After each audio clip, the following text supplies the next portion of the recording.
정인신문에 있어서의 시간을 조금 융통성 있게 해야 될 것 같습니다. 그 기회 긴등의 원칙에 의해서 진행되는 게 맞다. 증인이 왔을 때는 7분에 증인을 부른 위원님이 질의하신 다음에 그게 또 조금 부족한 부분에 대해서 재추가 질의는 충분한 기회를 주는 것은 맞다고 저는 생각합니다. 듣다 보니까 궁금해서 신문을 하는데 국회법상 한 회에 제한해야 한다는 그런 기준이 있습니까? 국회법을 제가 읽어드리면요. 제60조 위원의 발언에 관한 국회법인데요. 횟수 및 시간 등에 제한 없이 발언할 수 있다.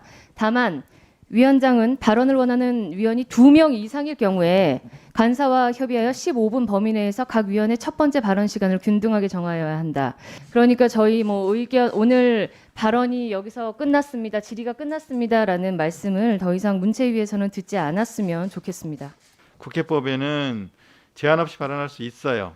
근데 다만이라는 게 방금 배현진 의원님 말씀하셨잖아요. 다만 간사 간 협의를 해서 15분 범위 내에서 발언 시간을 균등하게 정해야 한다고 돼 있거든요. 저희가 지금까지 발언 시간을 제한한 적은 저는 없었다고 생각하고요. 7분, 5분, 3분의 범위에서 발언을 하셨는데 발언하시고 난 뒤에 그다음에 재질의에 3분 또 드리고 또 추가 재질의 드리고 또 재추가 질의에 또 드려서 그다음에 계속 하시게 되면 또 다른 위원님들과의 균등 의혹이 나오는 그 균등성에 대해서 또 검토가 필요한 부분이 생기는 거고요. 그러니까 지금까지 진행하면서 국회법에 어긋나게 뭘 하거나 운영하거나 하지는 않았다고 생각을 하는데 간사님들이 또 추가 협의를 좀 해주셔요. 위원장께서 임의로 위원의 발언에 대해서 혼자 한 위원이 계속해서 발언하는 것에 대해서 제재할 수 있다라는 조항이 아니고 그럴 경우에 말씀하신 대로 지금 간사 간의 협의를 해주십사 위원장께서 말씀을 하셔야 되는 내용입니다. 한 의원이 오랫동안 질의를 끈다거나 해서 국회법상에 그것을 제한하라는 조항이 지금 있지 않고요. 위원의 발언의 횟수와 시간에 제한이 없다라고 지금 60조에 명시되어 있는 겁니다, 위원장님. 그렇죠. 그 점에 지금 관해서 말씀을 발언을 제가 드렸던 국회법에 것이고요. 따라서 제한한 적이 없고요.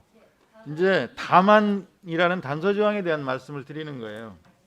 그리고 미리 사전에 증인 신문에 관한 어떤 그 운영의 방식을 간사들께서 협의하셨다라는 내용에 대해서 전달받지 못한 채로 일방 진행이 됐기 때문에 이제 그 점에 대해서 제가 말씀을 드렸던 것이고 증인 신문을 반드시 그 한 시간 텀에 보충 질의 때 하고 보내야 한다라는 근거도 없기 때문에 그 점에 대해서 오늘 다시 그것이 룰이 아니다.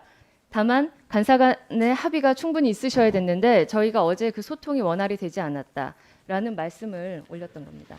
네, 간사 간 협의라는 것이 그 모든 것들을 룰을 다 만들어가는 게 아니고요. 기존에 있던 것들을 받아들이고선 특별하게 뭐가 새로운 일이 생길 때 간사 간 협의로 인해서 새로운 걸 만들 수가 있습니다. 증인을 처음 부르셔서 당황하실 수도 있는데 그런 것들을 혹시나 저는 보좌관들이 이런 관례에 대한 더 오래 여기서 있었던 보좌관들이 있었을 텐데 말씀드렸으면 이 문제가 빨리 해결되지 않았을까 싶었고요.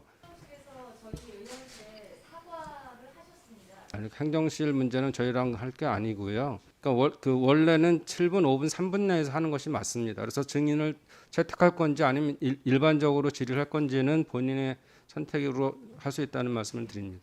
해주신 대로 저희 위원들의 발언 시간 횟수 충분히 보장해주셨으니까 그렇게 진행됐으면 좋겠고 다만 어제 같은 경우 저희 국민의힘 위원들이 간사들께서 협의하신 내용에 대해서 제대로 전달받지 못했습니다. 심지어 간사님께서도 오해하셨기 때문에 그런 일이 없으신가요?